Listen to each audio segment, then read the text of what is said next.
ইসরায়েলের বিবৃতিতে বলা হয়েছে সোমবার রাতে সেদেশের প্রতিরক্ষা মন্ত্রী ইসরায়েল কাটজ, গুপ্তচর সংস্থা ও প্রধানমন্ত্রী বেঞ্জামিন নেতানিয়াহুর সঙ্গে বৈঠক করেন মোসাদের প্রধান।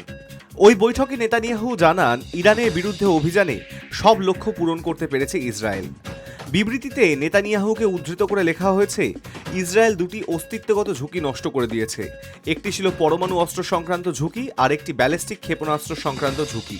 মনে করা হচ্ছে এই বক্তব্যের মাধ্যমে নেতানিয়াহু বোঝাতে চেয়েছেন, ইরানের বিরুদ্ধে ইসরায়েল সামরিক সংঘাতে যেমন জয়ী হয়েছে, তেমনি সেদেশের পরমাণু সমৃদ্ধিকরণ কর্মসূচিকেও স্থগিত করে দিতে পেরেছে।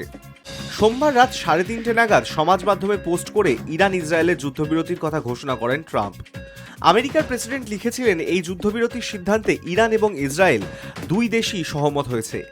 ট্রাম্প দাবি করেছিলেন, ইরান ইসরায়েলের 12 দিনের যুদ্ধ না থামানো গেলে গোটা পশ্চিম এশিয়ায় অনেক বছর ধরে এটা চলতে থাকবে।